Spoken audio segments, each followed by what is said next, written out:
Hi everyone, welcome back to Groww Malayalam. ഇപ്പോൾ mutual fund സഹിഹേ ഇത് നമ്മൾ എല്ലാവരും കേട്ടുള്ളതാണല്ലേ. എന്നാൽ ഇന്ന് നമ്മൾ ഇൻവെസ്റ്റ് ചെയ്യാൻ പോകുമ്പോൾ വേറൊരു പേരും കൂടി കയറി വരുന്നുണ്ട്, ETF, എക്സ്ചേഞ്ച് ട്രേഡഡ് ഫണ്ട്സ്. അപ്പോൾ നിങ്ങളിപ്പോൾ പലരും ചിന്തിക്കുന്നുണ്ടാവും, രണ്ടും സെയിം പോലെ ഉണ്ടല്ലോ, രണ്ടിലും സ്റ്റോക്സിന്റെ പോർട്ട്ഫോളിയോ ഉണ്ട്, സോ ഇവർ തമ്മിൽ എന്താണ് വ്യത്യാസം എന്നുള്ളത് അല്ലേ. അപ്പോൾ ഇവിടെ പലരും ഇൻവെസ്റ്റ് ചെയ്യാൻ വേണ്ടി മടി കാണിക്കുന്നത് പണം ഇല്ലാത്തതുകൊണ്ടൊന്നല്ല, അവരുടെ ഉള്ളിൽ കുറച്ച് ബേസിക് ചോദ്യങ്ങളുടെ ഉത്തരം ഇല്ലാത്തതുകൊണ്ടാണ്. അപ്പോൾ അവരുടെ ഉള്ളിലുള്ള ചോദ്യങ്ങൾ ഇതൊക്കെയാണ്: ETF ആണോ അല്ലെങ്കിൽ മ്യൂച്വൽ ഫണ്ട് ആണോ ചീപ്പ്? ETF നമുക്ക് SIPs ചെയ്യാൻ വേണ്ടിയിട്ട് സാധിക്കുമോ? അതിൽ എന്താണ് ഇവരുടെ ടാക്സേഷൻ സിറ്റുവേഷൻ വരുന്നത്? അപ്പോൾ ഇങ്ങനെയുള്ള കൺഫ്യൂഷൻസ് കാരണം ഓരോ മാസങ്ങൾ ഇങ്ങനെ കഴിയും തോറും നമ്മുടെ ഫ്യൂച്ചർ കോർപ്പസ് ഇവിടെ ചെറുതായിക്കൊണ്ടിരിക്കുകയാണ്. സോ ഇന്നത്തെ വീഡിയോയിൽ നമ്മൾ മ്യൂച്വൽ ഫണ്ട് അതിൽ ETFസിനുള്ള സാമ്യങ്ങൾ വെച്ചിട്ട് നമുക്ക് ഇവിടെ ഒന്ന് മനസ്സിലാക്കാം. അപ്പോൾ ഇന്നത്തെ വീഡിയോയുടെ ലാസ്റ്റ് ഞാൻ നിങ്ങൾക്കായിട്ട് കുറച്ച് പ്രോ ടിപ്സും കൂടി പറഞ്ഞു തരുന്നതായിരിക്കും. അപ്പോൾ വീഡിയോ ഫുൾ ആയിട്ട് കാണാൻ വേണ്ടിയിട്ട് നിങ്ങൾ ഇന്ന് ശ്രദ്ധിക്കണം. So let's begin today's video.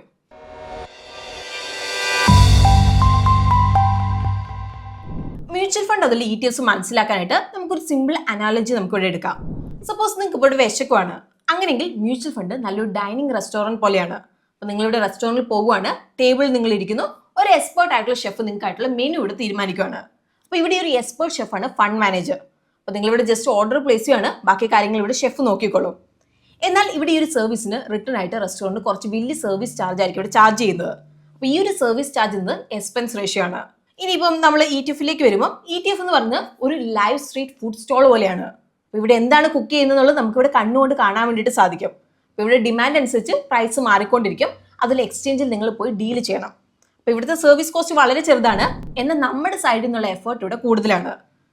ഇപ്പം നമ്മൾ നോക്കുവാണെങ്കിൽ അവരുടെ മെക്കാനിക്സിൽ 3 മെയിൻ ഡിഫറൻസ് ആണുള്ളത്.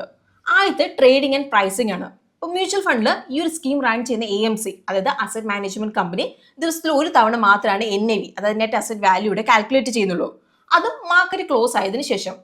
ഇനിയിപ്പം NAVയിലേക്ക് നമ്മൾ വരുമ്പം ദിവസത്തിൽ എപ്പോൾ നിങ്ങൾ ട്രാൻസാക്ഷൻ ചെയ്താലും അതിന് യാതൊരു വ്യത്യാസം ഇവിടെ വരുന്നില്ല. ഇൻവെസ്റ്റേഴ്സിന് ഇവിടെ ഡേ എൻഡിങ്ങിലെ NAV ആണ് ലഭിക്കുന്നത്, ആപ്ലിക്കബിൾ കട്ട് ഓഫ് ടൈമിംഗ് അനുസരിച്ച്. എന്നാൽ ETF-ന്റെ NAV ലിസ്റ്റഡ് ഇക്വിറ്റി ഷെയർസ് പോലെ സ്റ്റോക്ക് എക്സ്ചേഞ്ചിൽ ത്രൂ ഔട്ട് ദ ഡേ നമുക്ക് ട്രേഡ് ചെയ്യാം. അപ്പോൾ നിങ്ങൾക്ക് എപ്പോൾ വേണമെങ്കിലും വാങ്ങാം, ഇപ്പോൾ രാവിലെ 11 മണിക്കോ അല്ലെങ്കിൽ ഉച്ചയ്ക്ക് 2 മണിക്കോ എപ്പോൾ വേണമെങ്കിലും. അപ്പോൾ ഇവിടെ നിങ്ങൾക്ക് റിയൽ ടൈം മാർക്കറ്റ് പ്രൈസിലാവും NAV ഇവിടെ ലഭിക്കുന്നത്. ഇനി അടുത്ത് ഡിമാറ്റ് അക്കൗണ്ട് ആണ്. ഇപ്പോൾ ETFസിന് ഡിമാറ്റ് അക്കൗണ്ട് നിർബന്ധമാണ്, എന്നാൽ മ്യൂച്വൽ ഫണ്ടിൽ നമുക്ക് ഈവൻ ഡിമാറ്റ് അക്കൗണ്ട് ഇല്ലാതെയും ഇൻവെസ്റ്റ് ചെയ്യാം. ഇനി അടുത്ത് ഹിഡൻ കോസ്റ്റ് ആണ്. ഇപ്പോൾ മ്യൂച്വൽ ഫണ്ടിൽ നമുക്ക് എക്സ്പെൻസ് റേഷ്യോ മാത്രമാണ് നമ്മൾ പേ ചെയ്യുന്നത്, എന്നാൽ ETFസിന് എക്സ്പെൻസ് റേഷ്യോ വളരെ ചെറുതാണ്. എന്നാൽ ഇവിടെ കുറച്ച് ഹിഡൻ കോസ്റ്റ് ഉണ്ട്, ബ്രോക്കറേജ്, GST, അതുപോലെ ഏറ്റവും പ്രധാനമായിട്ട് ബിഡ് ആസ് സ്പ്രെഡ്. അപ്പോൾ ഇവിടെ നമ്മൾ നോക്കുമ്പോൾ ETF നമുക്ക് 0.45% സേവ് ചെയ്യുന്ന പോലെ നമുക്ക് തോന്നാം. എന്നാൽ ETF-ന് ലിക്വിഡിറ്റി കുറവാണെങ്കിൽ, അതായത് ബയേഴ്സും സെല്ലേഴ്സും കുറവാണെങ്കിൽ യൂണിറ്റ്സ് വാങ്ങാനായിട്ട് നമുക്ക് കൂടുതൽ പണം കൊടുക്കേണ്ടതായിട്ട് വരും. അപ്പോൾ ഇതിന് നമ്മൾ പറഞ്ഞ് പ്രീമിയം ടു NAV എന്ന് പറയും. ഇപ്പം നിങ്ങൾ ഒരു 10% പ്രീമിയത്തിൽ ETF വാങ്ങി വിചാരിക്കുക, എന്നാൽ നിങ്ങളുടെ മൊത്തം കോസ്റ്റ് അഡ്വാൻറ്റേജ് ഇവിടെ പോകും. ETF അതിൽ മ്യൂച്വൽ ഫണ്ടിൽ നമ്മൾ ചെക്ക് ചെയ്യേണ്ട 2 ഇമ്പോർട്ടൻറ്റ് കാര്യങ്ങളുണ്ട്: ട്രാക്കിംഗ് ഡിഫറൻസ്, അതിൽ ട്രാക്കിംഗ് എറർ. നിങ്ങൾ വിചാരിക്കുക ഒരു കോൺവോയ് മുന്നോട്ടേക്ക് പോവാണ്. അപ്പോൾ ഇതിൽ മുന്നിലെ കാറ് Nifty 50 പോലത്തെ മാർക്കറ്റ് ഇൻഡെക്സ് ആണ്, അതിൽ പുറകിലുള്ള കാറ് നിങ്ങളുടെ ഇൻഡെക്സ് മ്യൂച്വൽ ഫണ്ടും. അപ്പോൾ ഇവിടെ 100 കിലോമീറ്ററിന് യാത്ര കഴിയുമ്പം ലീഡ് കാർ 100 കിലോമീറ്ററിലായിരിക്കും, നിങ്ങൾ 99.8 കിലോമീറ്ററിലായിരിക്കും. അപ്പോൾ ഇവിടെ ഈ ഒരു 0.2 കിലോമീറ്റർ ഗ്യാപ്പാണ് ട്രാക്കിംഗ് ഡിഫറൻസ്. അപ്പോൾ ഇത് മെയിൻലി ഫണ്ട് എക്സ്പെൻസ് റേഷ്യോ കാരണമാണ് ഇവിടെ സംഭവിക്കുന്നത്. ഇനിയിപ്പം ട്രാക്കിംഗ് എറർ എന്ന് പറഞ്ഞാൽ നിങ്ങൾ വഴിയിൽ എത്ര തവണ ഡയറക്ഷൻ മാറ്റി എന്നതാണ്. അപ്പോൾ നിങ്ങളിപ്പോൾ സ്ട്രേറ്റ് ലൈനിലാണോ പോയത്, അല്ലെങ്കിൽ ഇടയ്ക്ക് ആക്സിലറേറ്റ് ചെയ്യും ബ്രേക്ക് ചെയ്യും ചെയ്തോ. ഇപ്പം പല ആളുകളും ചിന്തിക്കുന്ന ഒരു കാര്യമാണ് SIP feature mutual fund unique ആക്കുന്നുണ്ടെന്ന്. അപ്പോൾ ഈ ഒരു ഫീച്ചർ നമ്മൾ ETF-ൽ നോക്കിയിട്ടുണ്ടെങ്കിൽ ഇല്ല, പക്ഷെ അത് തെറ്റായിട്ടുള്ള ചിന്തയാണ്. ഇപ്പോൾ ഗ്രോ പോലത്തെ പ്ലാറ്റ്ഫോം ETFസിൽ SIP ചെയ്യാനുള്ള ഓപ്ഷൻ നൽകുന്നുണ്ട്, അതുപോലെ ഈവൻ സ്റ്റോക്സിലും. എന്നാൽ ETF-ന് ഇവിടെ ട്രൂ SIP ഇല്ല. ETF-ലെ എക്സാക്ട് എമൗണ്ട് ഫുൾ ആയിട്ട് ഇൻവെസ്റ്റ് ആവില്ല, കാരണം ETF യൂണിറ്റ് ഹോൾ നമ്പേഴ്സിൽ മാത്രമേ നമുക്ക് ഇവിടെ വാങ്ങാൻ വേണ്ടി സാധിക്കുള്ളൂ.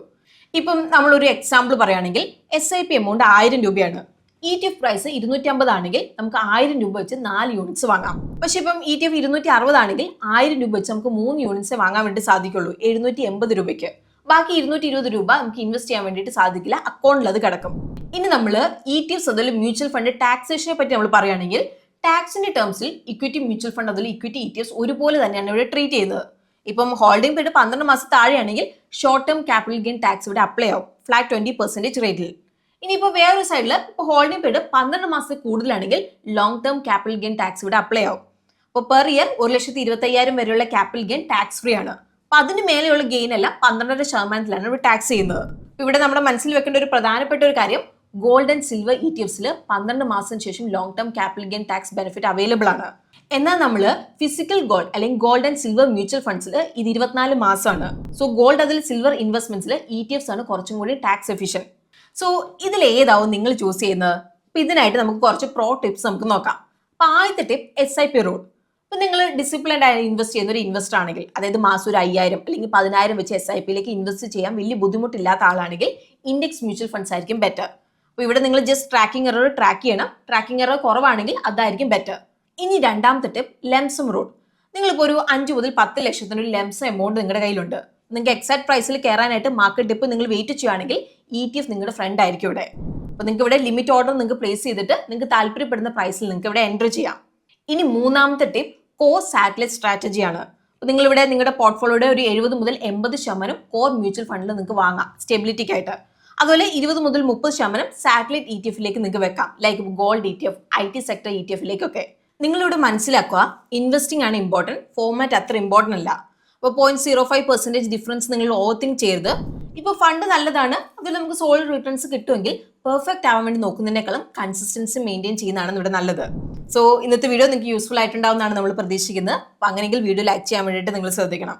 പിന്നെ ഇന്നത്തെ വീഡിയോ നമ്മൾ എഡ്യൂക്കേഷണൽ പർപ്പസിനായിട്ട് കവർ ചെയ്താണ്. ഇതൊരു ബൈ ഓർ സെൽ റെക്കമെൻഡേഷൻ അല്ല എന്നുള്ളത് നമ്മളോട് എടുത്തു പറയാണ്. അപ്പോൾ നിങ്ങൾ ഇൻവെസ്റ്റ് ചെയ്യുന്നതിന് മുമ്പ് നിങ്ങളുടെ റിസ്ക് അപ്പറ്റൈറ്റ്, ടൈം ഹൊറിസോൺ, അതിൽ ഫൈനാൻഷ്യൽ ഗോൾ കൺസിഡർ ചെയ്തതിന് ശേഷം മാത്രം ഇൻവെസ്റ്റ് ചെയ്യാൻ വേണ്ടിയിട്ട് ശ്രദ്ധിക്കണം. സോ നമുക്ക് പുതിയൊരു വീഡിയോ ആയിട്ട് ഗ്രോ മലയാളം ചാനലോട് വീണ്ടും കാണാം. അതുവരെ take care, happy investing and bye from Rincy.